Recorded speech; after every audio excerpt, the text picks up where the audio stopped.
को जो हर तरफ से घेरने के प्रयास हो रहे हैं, उसमें हर एक मोर्चे पर हम पहुंचते हैं और वहां से ग्राउंड रिपोर्ट आपके सामने पेश करते हैं कि किस तरीके से रूस की फौज आगे बढ़ रही है और कीव की घेराबंदी किस स्तर पर इस समय पहुंची है, कितना अधिक खतरा है। लगातार रात भर बमबारी की आवाजें आती रहती हैं। जो कीव सबर्ब्स हैं, यानी कीव के जो बाहरी इलाके हैं, वहां पर जबरदस्त ताबड़तोड़ बमबारी चल रही है और कम से कम 3 ऐसे एक्सेस हैं जहां से जो रूस है वहां की सेना आगे की ओर यूक्रेन में बढ़ती हुई नजर आती है। लेकिन इन सारी चीजों के बीच जैविक हथियारों के, परमाणु हथियारों के इस्तेमाल की धमकियां एक एक कर सामने आती रहती हैं।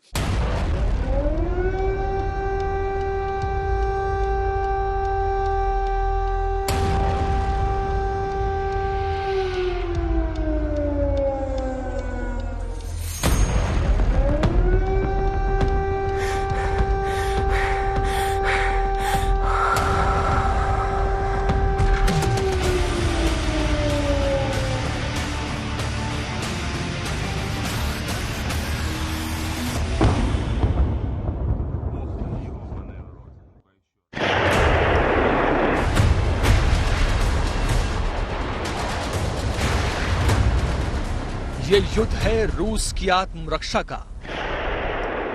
ये युद्ध है यूक्रेन की विश्व संगठन के मंच पर आने की महत्वाकांक्षा का, और ये युद्ध है अमेरिका के प्रभुत्व की लालसा का। युद्ध की बुनियाद उसी दिन रखी गई थी जिस दिन यूक्रेन को अमेरिका ने आश्वासन दिया था नेटो सैन्य संगठन का सदस्य बनाने का। अमेरिका चाहता था उसकी शक्ति का विस्तार रूस की सीमाओं तक हो, और रूस ऐसा नहीं चाहता था, इसीलिए बरसा रहा है बारूद। दो महाशक्तियों के बीच वर्चस्व की इस जंग में जल रहा है यूक्रेन।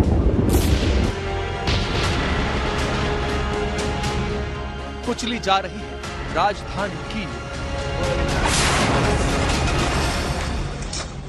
कीव के पूर्वी मोर्चे पर किस तरीके के हमले हुए हैं, ये उसकी एक बानगी है। देखिए, सड़क बिल्कुल टूटकर भीतर धंस गई है। मिसाइल के जो ये अटैक हुए हैं इस जगह पर टूटकर उखड़ चुकी है, और उसके इम्पैक्ट से आप देखिए कि कितने नीचे तक आपको इसमें गड्ढा नजर आ रहा है।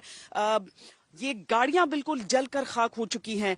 ये उसकी जद में, उन मिसाइलों की जद में आ गई थी। सिर्फ एक गाड़ी नहीं, आप दूसरी गाड़ी की तरफ भी देख सकते हैं, कांच बिखर चुका है। पूर्वी मोर्चे तक रूस की सेना जो है वो पहुंच गई है। लेकिन बीच बीच में जो आप धमाकों की आवाजें यहां पर सुनते हैं, वो धमाकों की आवाजें दरअसल वो धमाके हैं जो जमीन से जवाब देने के लिए, जो ग्रैड प्रणाली होती है, ग्रैड सिस्टम्स होते हैं, उसके जरिए जवाब रूसी ट्रूप्स को दिया जा रहा है। Sir, can I ask you one question on yes please। दरअसल किसी भी तरह की सैन्य इमारत को नहीं हम दिखा सकते हैं इस समय। what was this attack, sir, and how much has it impacted? It was a Russian aircraft Su-24 or Su-25.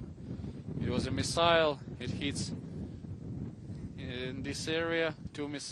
One missile there, one missile here, and 4 missiles over there. So total 6 missiles from Russian aircraft. Now you're replying on the ground. There are grad systems, and they're getting beaten back. Yes, of course, we are burning them. So because the eastern border to Kyiv would be very critical, crucial. Yes, of course. So we are waiting for them. You're waiting for them. Yes. Thank you. तो यहाँ पर देखिए, जो पूर्वी मोर्चा है वहां तक रूसी फौज आई है। यहाँ पर मिसाइल के हमले हुए थे, लेकिन अब जमीन से, जैसा कि हम आपको बता रहे हैं, वहां पर जवाब दिया जा रहा है। लेकिन ये इस तरह की जो क्षति है ना, इस तरह की जो क्षति है, ये बहुत घातक उन मिसाइल हमलों से जो कि सुखोई विमानों से यहाँ पर किए गए हैं। जमीन से जो जवाब दिया जा रहा है वो तो एक तरफ है, लेकिन यूक्रेन की तरफ से बार बार नेटो से यही मांग की जाती है कि जो एयर स्पेस है उसे क्लोज किया जाए ताकि यूक्रेन की मदद हो पाए। अब तक जो जंग मिसाइल, रॉकेट, राइफल, टैंक और बारूद से लड़ी जा रही थी, अब उसमें जैविक हथियारों के इस्तेमाल होने का अंदेशा जताया गया है।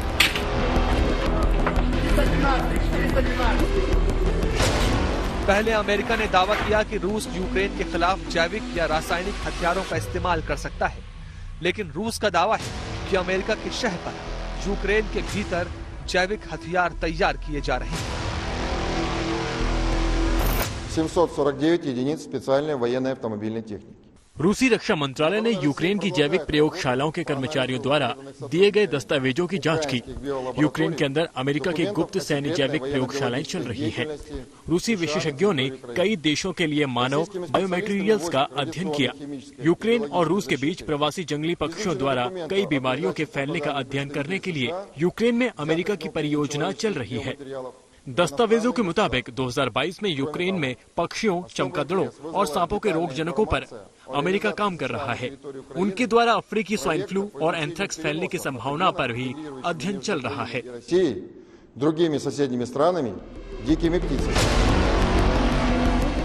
रूस का दावा है कि अमेरिका के खर्च पर यूक्रेन के लवीव, पोल्टोवो और खार्किव में 30 से ज्यादा लैब में जैविक हथियार तैयार किए जा रहे हैं। रूस ने इस मसले को संयुक्त राष्ट्र महासभा में भी उठाया। अमेरिका ने माना है कि यूक्रेन में बायोलॉजिकल रिसर्च लैब है। विदेश मंत्री विक्टोरिया न्यूलैंड ने कहा कि अमेरिका इन लैब में शोध कर रहा है, हथियार नहीं बना रहा है। अमेरिका ने कहा है कि उसे चिंता है कि अहम बायोलॉजिकल रिसर्च रूस के हाथ लग सकती है। अमेरिका के इस बयान के बाद रूस और आक्रामक अंदाज में आ गया है। रूस को यूक्रेन में अपने सैन्य ऑपरेशन के दौरान वहां जैविक हथियार बनाने के मजबूत सबूत मिले हैं। खुद अमेरिकी उप विदेश मंत्री विक्टोरिया न्यूलैंड ने अपने बयान से रूस की बात मान ली है। जैविक हथियार रूस पर खतरा बढ़ाने का जरिया है, जिसे पेंटागन वित्तीय मदद दे रहा था। बम, गोले बारूद के बीच दो महाशक्तियों के अपने अपने दावे हैं, अपने अपने आरोप हैं जो बहुत डरावने हैं। ज़ेलेंस्की ने भी इस मामले पर बड़ा भावनात्मक जवाब देते हुए रूस के दावे को खंडन किया है। मैं एक सभ्य देश का राष्ट्रपति और 2 बच्चों का पिता हूँ। मेरी जमीन पर कोई रासायनिक या सामूहिक विनाश का अन्य हथियार तैयार नहीं किया गया। ये पूरी दुनिया जानती है।